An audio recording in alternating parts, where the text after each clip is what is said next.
One of my favourite tricks in game design is when a developer teaches me something brand new without changing the rules I've been playing by since the start. Within the same controls and now familiar world, a tool I thought I understood completely suddenly reveals a new wrinkle, becoming a fresh kind of problem solver, on par with finding a traversal upgrade or weapon in a more traditional action game.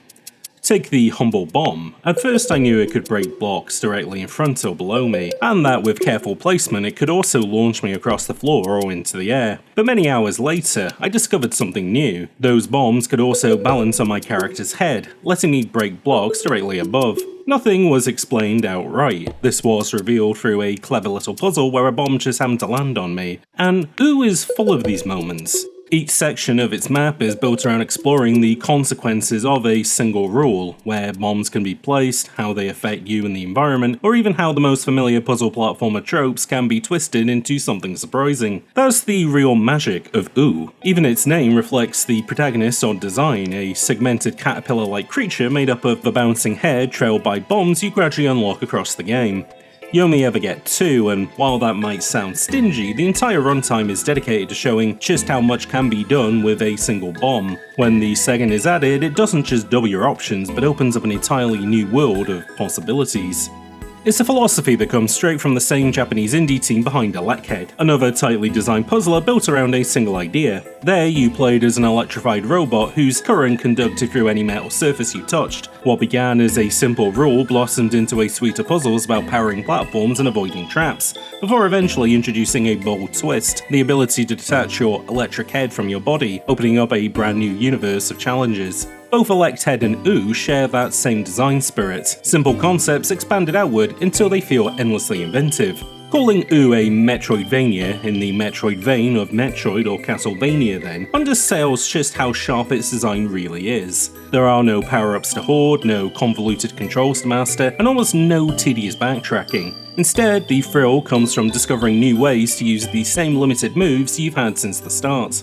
What makes it remarkable is that every trick is taught wordlessly. The game layers clever scenarios one after another until you're fully absorbed each quirk of its rule set, and unlike most Metroidvanias, there are plenty of warp points, letting you zip back across the map with ease. In structure, it feels closer to Demon's Souls or Dark Souls 2, an open world made up of spokes where you push to the end of a path, learn something new, and then bring that knowledge back to open doors you couldn't before. Like finding the right key in Zelda, each breakthrough in OO turns old dead ends into fresh routes, and every discovery lands with a satisfying ooh moment. And at only a few hours long, it knows exactly when to bow out, leaving you wanting more rather than overstaying its welcome.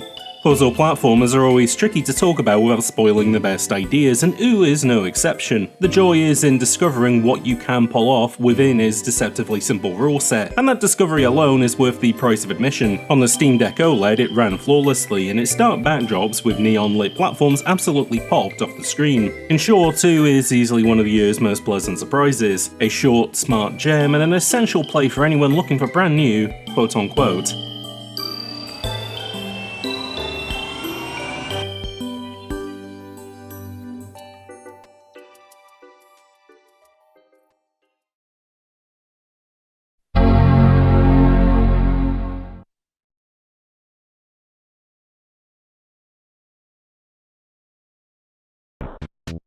Back in March, I made the biggest tech pivot of my life so far, swapping my dying Windows laptop for a Mac Mini M4. After 2 decades in Bill Gates' ecosystem, I was finally returning to my ancestral home of the Macintosh, and although I was excited at the idea of a new computing experience, the decision mostly came down to cost. Building a new PC, even one that matched the specs of my old machine, was way out of budget. Meanwhile, here was a £500 ham sandwich sized machine that promised to run all of my creative apps better than Windows ever could. It sounded too good to be true, but the reviews were glowing, and a few months on I can confidently say this might be the best computer I've ever used.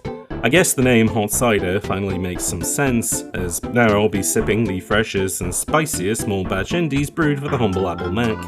A few months on, I've come to appreciate just how big a leap I made. Not only did I need to learn a new operating system and migrate over all my work, but I've left behind nearly every Windows exclusive app I relied on, including a nearly 1,000 game strong Steam library. But surprisingly, it wasn't the bitter pill you might expect. A couple of Christmases ago, stuck in bed with COVID, I bought bought myself an OLED Steam Deck as a bit of comfort.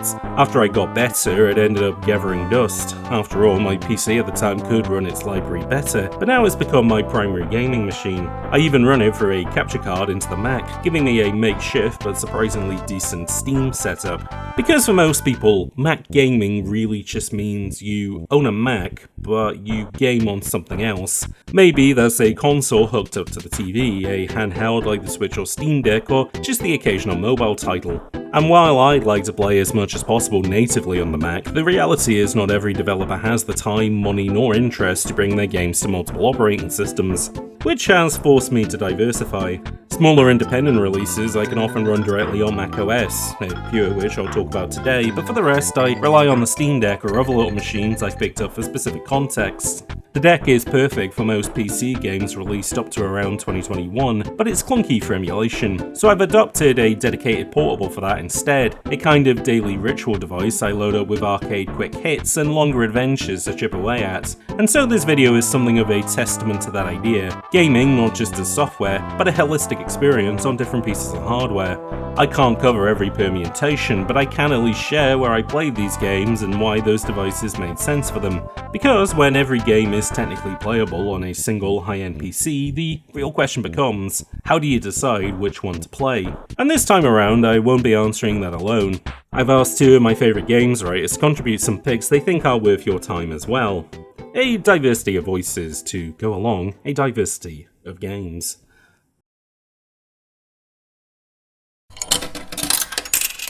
When we talk about quarter munchers in the 21st century, you don't have to dig into the archives to find them. Developers are still making games that carry forward the spirit of arcade classics, and while I can't spotlight all of them, I do want to highlight a recent favourite, Annalynn. Developed by Cruz Elroy and recently brought to Switch thanks to Summit Sphere of Anton Blast's fame, Annalynn isn't a Wario-like, but it absolutely fits within my wheelhouse. As I've said before with games like Alien Xenocide, Claire a la Mode, or even the Game Boy Donkey Kong, I have a soft spot for arcade platformers. I'm fascinated with games that take mechanics usually destined for sprawling side-scrollers and compress them into single-screen mazes or obstacle courses. Arcade games, by their very nature, push these mechanics in interesting directions. How efficiently can you move? How tightly can you route through hazards? How do you make every second count? That's exactly what Annalynn delivers. The quick pitch? Well, imagine Pac-Man as a side-scroller. Instead of spooky ghosts, you're avoiding a gang of snakes with rhyming names while snatching up gems across each level. The joy comes from routing your movement through these clever pursuers, finding safe paths through their patterns and adapting as new wrinkles get added. Across the campaign, fresh twists keep layering in. Climbable ropes, icy floors, fire-spouting geysers. They feel like arcade cameos. The ropes recall Donkey Kong Jr., the ice floors echo Mario Bros, but all recontextualized through Annalynn's own gem mining adventures. And the best twist of all? Well, Annalynn sidesteps the punishing difficulty spikes of its arcade ancestors. If you just want to clear levels, you can prioritize survival over score, but if you crave a challenge, the scoring system rewards mastery. It's flexible in a way that makes it welcoming for players who love the idea of arcade design, as well as those actually chasing high scores. Visually, the game nails the look and feel of a lost 80s cabinet with just enough modern polish. The pixel art is clean and charming, the snakes pop up in silly interstitial skits like Pac-Man's ghosts, and yes, you can even put hats on them. The music bounces along with the action, completing the vibe of a game that feels both authentic and fresh. And once you've seen the credits, there's still more to uncover. Modifiers and special settings let you tweak the experience and remix the game to your liking. For me though, the pitch is simple. Annalynn is a modern reminder of how satisfying arcade platforms can be, an underexplored genre that deserves more love. It's clever, it's charming, and it's a game I'd recommend to anyone with even a passing fondness for arcade history. Redline Crooks is exactly the kind of game that proves why it's worth taking a chance on unknown releases. I can't remember if this one came through my inbox or not, but its elevator pitch stuck with me. Nuclear Throne is a racing game. In practice, that means a police chase car combat roguelike that feels unlike anything else out there. From Nuclear Throne, it borrows the roguelike loop. Every run turns points you can spend on upgrades, extra health, nitro boosts, stronger weapons, or tweaks that shape your car around your playstyle. Even without that progression, though, the core is irresistible, tearing across procedurally generated tracks, weaving through swarms of enemy vehicles, and leaving chaos in your wake.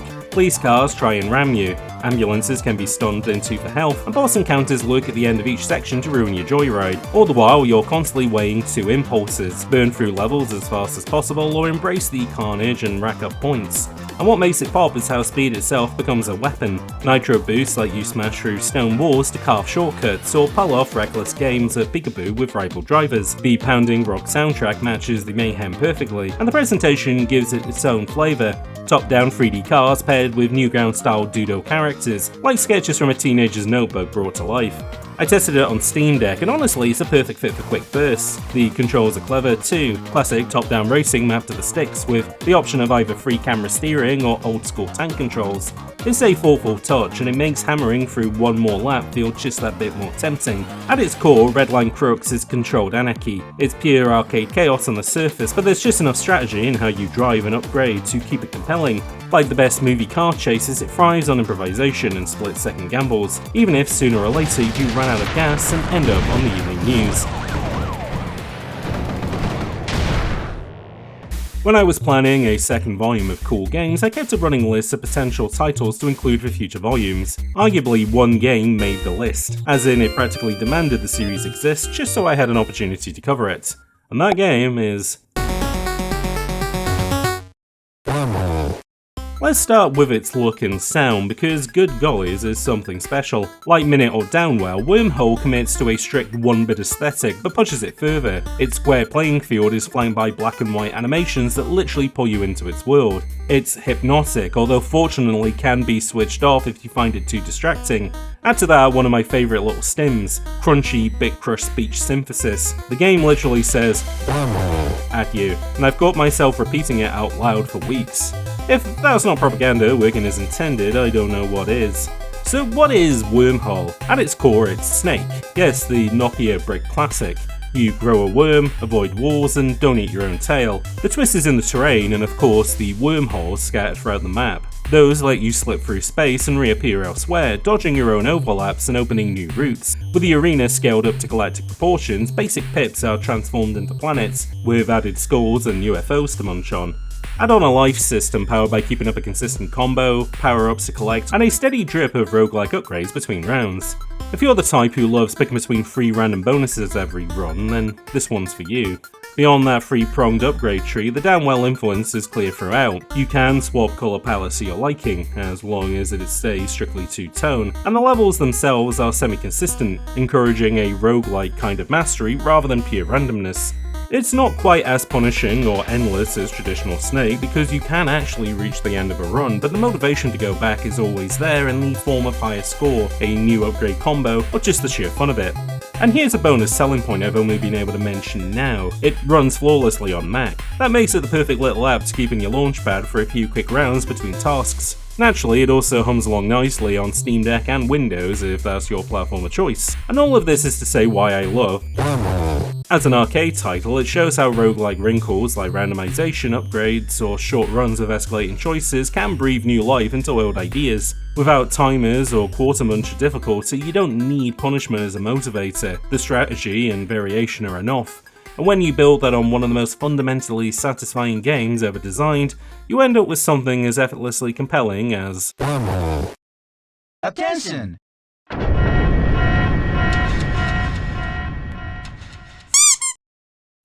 I'll start by admitting I don't usually enjoy spiders in real life nor video games, especially when they're blown up to nightmare size and skitter across the screen faster than my fight or flight can process. But 8 Legs to Love lived up to its title and actually got me to start worrying and well love the bug. It helps that this one is button cute, more plush toy than pest, but what really caught me in its web is that it's one of the best new arcade games I've played in years. I say new loosely since it originally launched in 2017, which in Poco 8 circles probably makes it a greatest hit, not the hidden gem I'm pretending to dust off. Still, if this is your first time hearing about it, let me get you up to speed. The premise feels like it started as a tech demo, a cool system for drawing vector lines you can then combine, and what better excuse for stringing together endless sticky strands than a spider. From there, the design practically weaves itself. Able to climb across any surface, you're given a few seconds to prepare and spin up webs before flies arrive. The controls are pretty elegant. You hold down a button to grow an area of effect that determines how long your strand will be, and then it sticks to any other strand or surface when pulled. board. Then you scuttle over to your fresh webbing to munch on any flies it catches, which refills your charge and allows you to go back to web spinning. The bigger and denser your network, the more prey you catch then, and you can even deploy real-life arachnid tricks like dangling strands to pick off flies mid-air. It's a perfect case study in how a single mechanic can spiral outward into a whole lot of strategies, all wrapped in the role player being a hungry spider at dinner time. Naturally, things escalate, as all arcade games tend to do. Levels scale up from humble veggie patches and hallway tables to more precarious habitats, a bridge over rushing water, a construction site with shifting girders, a windy city skyline, and finally outer space, where orbital gravity stretches your threads to breaking point. Like any proper web then, the tension just keeps mounting, and when the stages loop, you're drawn back in, daring yourself to weave tighter, catch faster, and maybe avoid getting in too much of a tangle. By the time its miniature credits roll, 8 Legs to Love proves that spiders can in fact be lovable, especially when they're weaving mechanics that are sharp, and since it runs on Poco 8, you can try it in your browser right now, or if you're a cool kid like me, keep it loaded on a handheld to dip into as a quick daily ritual.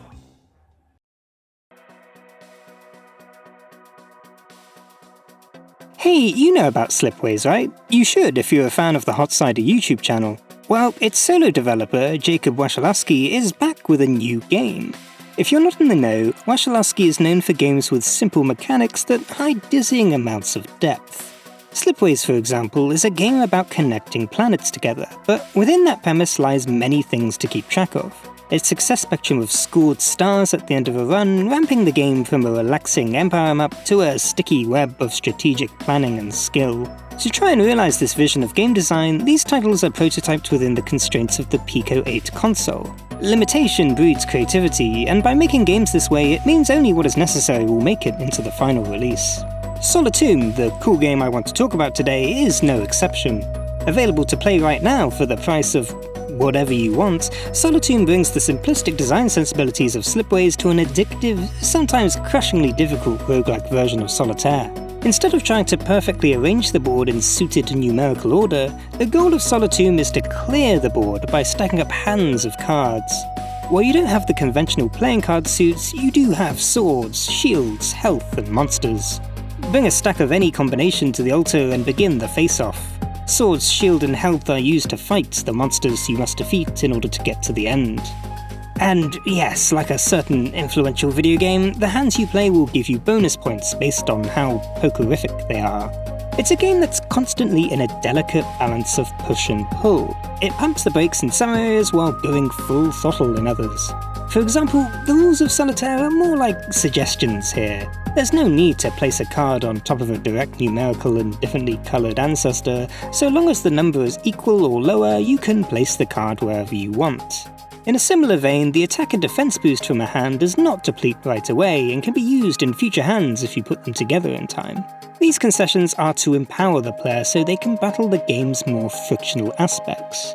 Make no mistake, Solitomb is not the brisk walk of Solitaire that you might be familiar with, but a tense flurry of decision-making where every move counts. To stop you from taking as many moves as you need, neatly getting perfectly mathematical stacks and breezing through the dungeon, Solitomb is a race against the clock. Not a real-time clock, and not a you have 30 turns to complete the level clock, but a rolling clock. Each move adds to the timer. If it ticks beyond a certain threshold, you start taking damage. Keep going and you'll take even more damage. Keep going then, and well, you won't be able to keep going for much longer. Playing a hand will roll back the clock by a certain amount, depending on how good it is. This enforces an intense tactical game of chicken. If you see a good hand on the tableau that you can stretch yourself to reach towards, then it might be worth the health points. A risky player will often find themselves using health as a resource to set up round-winning hands, but this style of play makes it easy to overcook. Going too far into the clock with reckless abandon means that you're more vulnerable to the stacks of monsters that you're trying to set up.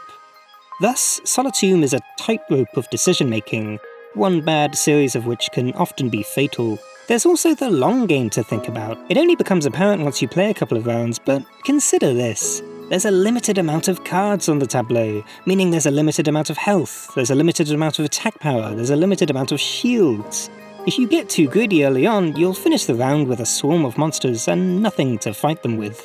All of this is neatly tied up with a roguelike ribbon. At the end of each round you can add cards into the deck or even artifacts that give you passive or active bonuses. While definitely not the focus of the game, especially while it's in the prototyping stage, it is nonetheless essential at a high level of play. A perfectly timed artifact can save a run, or a well-chosen artifact can make that run grow into a powerhouse. As you can probably tell, there's a lot to dig into here. While the verbs of Solitomb are straightforward, its design gives way to an amount of depth that may not be for everyone. It reminds me of Blueprints in a way, or maybe Blueprints reminds me of Solitomb. You can softlock yourself into a loss after all. You'll have moments of constantly fighting through the dungeon only to find out that you messed up and don't actually have enough resources left for the win, all of that effort for nothing.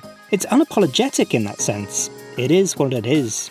But if you're a player that likes feeling their way around a game's mechanical intricacies, then you'll absolutely adore Solitomb and all of its quirks.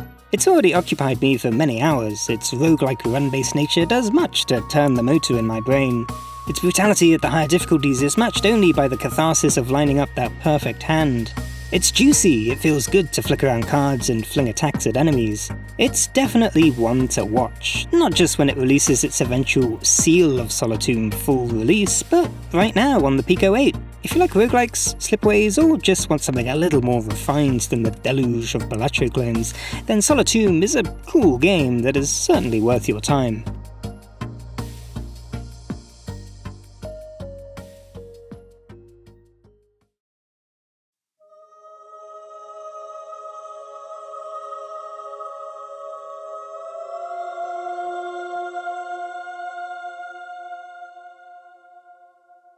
It's hard to really know what to make of Phoenix Springs the first time you encounter it. Bafflingly esoteric, this slick, stylish adventure game is seldom interested in throwing the player a bone.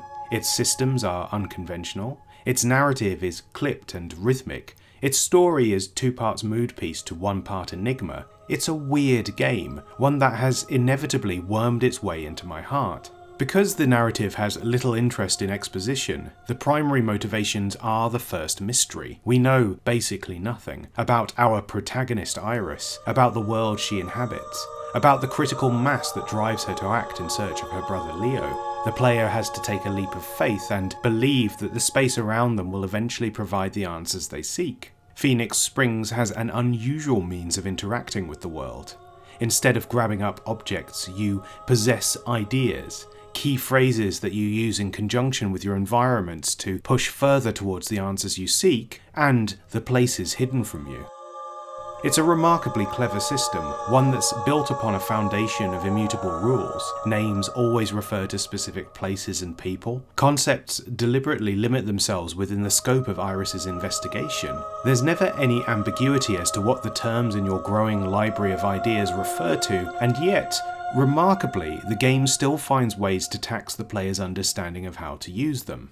You see, Phoenix Springs is a game that makes you feel like you're always halfway through a conversation. At odds with the world around you, its various conundrums are built out of a requirement to intuit information that is not there as much as that which is. This might seem like an annoyance, and there will be moments where it is, where the words, the environment, and the grey matter don't quite line up. But coupled with the overall vibes of the experience, it feels like a feature, not a bug.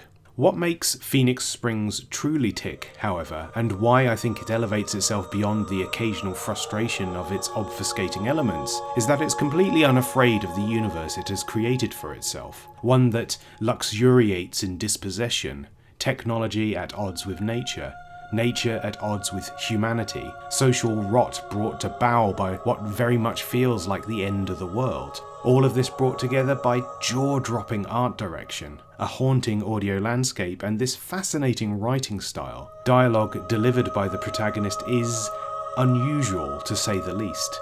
Noir-esque. The linguistic stylings of a pulp detective novella brought to life, a rhythmic expression of the world around her that reads 1 part neurodivergence and 1 part generational trauma. It fits perfectly. Phoenix Springs inevitably is a game defined by absence, not just in terms of the frugal delivery of information or the pared-back stylized writing, but as a holistic entity it feels meaningfully empty. Burning a hole in your head the further you delve deeper into its mystery. Every thread seems to lead to a frayed end, a gut-churning epitaph, and a damning premonition of the world we seek to rescue ourselves from. Ultimately, why Phoenix Springs is so evocative an experience as an adventure game is that it feels brave enough to ask the following questions. What lies within the soul of a mystery? Is it the conclusion at the end of that jumbled mass of your own wretched neurons? Or is it the journey you take to reach that inconvenient truth? What happens when the answer ends up satisfying neither?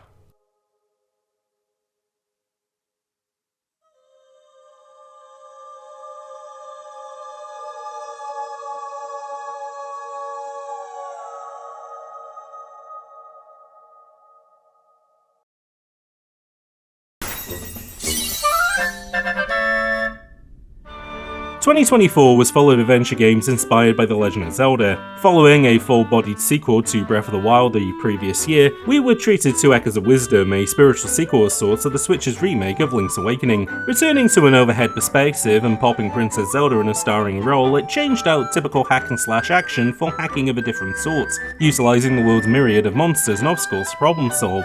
For fans wanting something a little more familiar though, indie developers were there to deliver their own takes on the formula, from the mining mania of Veritas, the bite-sized sprite artist calling card Castaway, and the plucky Squire, a dazzling multi-dimensional adventure crafted by ex-Pokemon artists. But my standout from this crowded field, and one of my favourite under-the-radar releases of the year, was Minishoot Adventures. So far under the radar, in fact, that it slipped past the first round of cool games, dodged my 2024 GOTY list, and even wiggled out of another video I was reworking. But, like WORMHOLE, it's finally gonna get its dues here.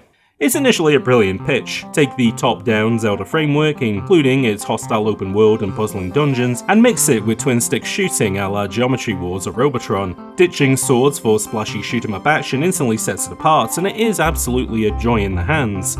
I first played it on PC, but Minishoot has since found its true home on Steam Deck, a perfect fit thanks to its pick-up-and-play nature. The simple act of mowing down enemies with your ever-expanding arsenal is as satisfying as slicing through grass in A Link to the Past, but the real magic of Minishoot lies in further genre-blending surprises. Bullet hell bosses keep you on your toes, while overhead racing segments evoking micro-machines test speed-running skills. What truly makes Minishoot Adventures shine is in how it conjures that elusive Zelda magic. It's not just replicating gameplay mechanics, but instead capturing that elusive sense of discovery, the way new weapons and abilities transform how you see and interact with the world, the thrill of uncovering hidden areas, and those little moments of surprise and delight that make you feel like you've discovered something totally unknown.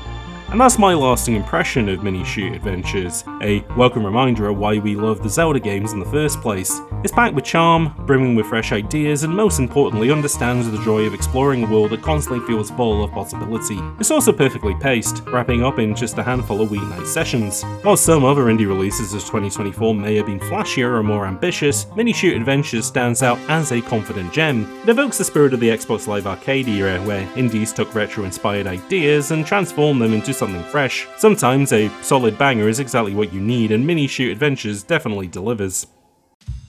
Speaking of games I only caught up with in 2025, I have to shout out Pepper Grinder from REC, MP2 Games, and Devolver Digital. I picked it up chasing something similar to another title I'll cover in a future video, but what I got was one of the slickest action platformers I've played in years. One of the rare few available on Mac, it hooked me instantly with its movement. Maybe the best feeling controls I've ever had in a Devolver release. Not quite Nintendo tier, but close. It's top shelf XBLA movement, the kind of fluidity I'd normally only compare to Ubisoft's Rayman Origins and Legends. The secret is the drill. You zip through dirt in smooth arcs, curving through tunnels of coins and gems with effortless precision. It's one of those mechanics that's immediately satisfying yet endlessly replayable, a toy you want to keep picking up just to see what else you can do with it. And because the levels are so tightly designed, there's no excess and definitely no padding. Even the moments where the game breaks its own rules, like strapping a machine gun to your drill, feels like a thrilling shake-up rather than gimmicks. And it never sits still. Every stage adds a new wrinkle. First it's the enemies, those little bean-shaped gremlins with grimacing faces and narwhal tusks. At first they just pop out of the ground and collapse after a single hit, but soon they're kitted out with guns, flamethrowers, hover packs, even armor. Suddenly you're forced to change tactics, attack from above, strike from behind, or dodge entirely. The game folds them into puzzles, swarming you in tight rooms where they become more obstacle than foe.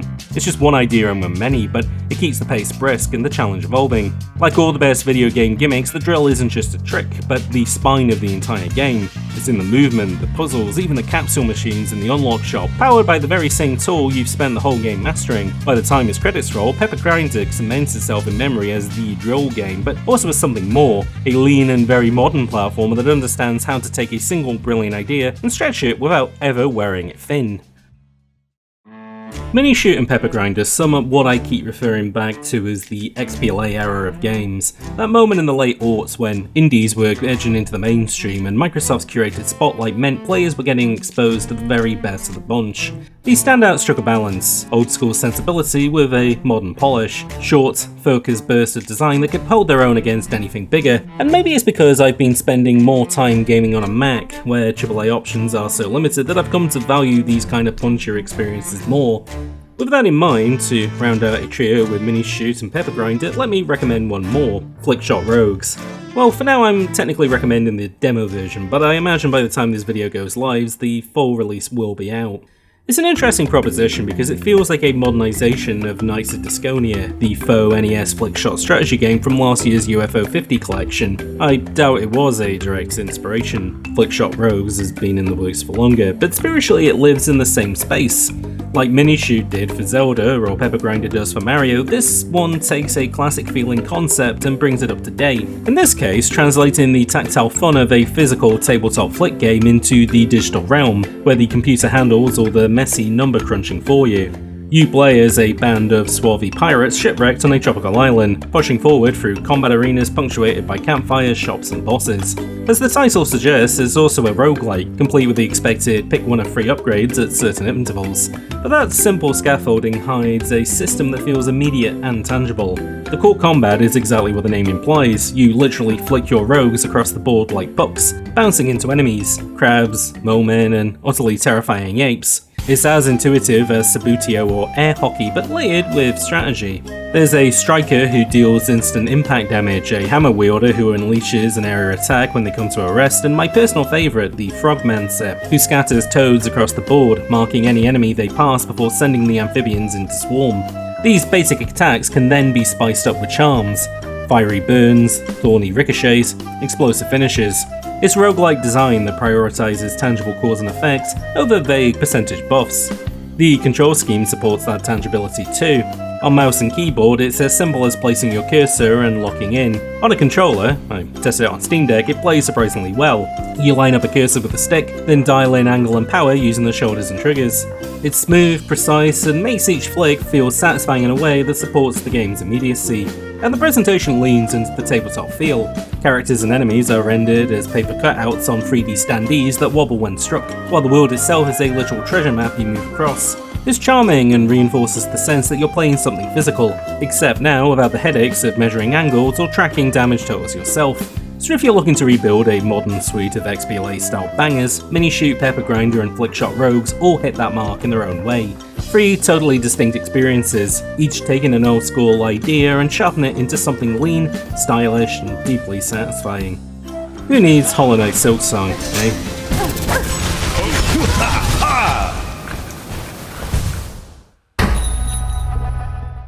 Before wrapping up, I want to highlight at least one game that isn't just free to play, but pay what you want. And honestly, I think Poco is absolutely worth dropping a few coins on, not just because you're supporting the animators and game designers of tomorrow, but because it's genuinely a little gem in its own right. Made by students at San Jose State University, Poco is a point-and-click adventure in the vein of cult claymation oddities like the Neverhood. You play as a small clown exiled from a wandering circus, now stuck in the garbage heap below with its strange and eccentric inhabitants. Your way back, build a rocket ship. Your means of doing so, run errands and favours for the heap's peculiar citizens. Like all the best point-and-clicks, the real joy isn't just the puzzles, but how quickly you grow attached to this oddball cast over the game's short runtime. I won't spoil the emotional core nor the challenges because they're better discovered firsthand. What I will say though is that Poco looks gorgeous. By mapping 3D characters onto static backdrops, the team achieves a style that feels rich and painterly, hovering somewhere between Tim Burton and William Joyce. It's got that slightly creepy, slightly whimsical energy, but it's never so dark that you can't laugh at it. For every moment that could have been unsettling, there was another that had me smiling. And while it's student work, it's anything but amateur, leaving me genuinely excited to see how this team sharpens their craft from here. And thankfully, Poco also dodges the headaches that often come with classic point and clicks. For one thing, you don't need to open DOSBox to play it because it runs on PC, Mac and Steam Deck. There's no parsing text, no endless verb menus, and very little pixel hunting. Everything in the environment that looks interesting usually is interactive. Many challenges even play out as fun little mini-games where Poco's clowny abilities get to shine, and the puzzles mostly follow a clear and logical flow even within the world's surreal rules. Most of all, it's modern without losing the charm. The characters are memorable, the art direction is stunning, and Poco themselves is utterly adorable. It's the kind of strange, funny, slightly creepy but soft around the edges adventure game we just don't see enough of anymore. And at its short runtime, it leaves just enough unsaid to keep you wanting more. When you boot up Time Flies, the game sets how much time you get to play based on your country's average life expectancy, but with years converted into seconds. For me, marooned in the UK, that meant a grand total of 80 seconds, just over a minute to live a fulfilling life before an untimely passing, and that's without factoring in unnatural causes like flypaper mishaps or an impromptu swim in the sink.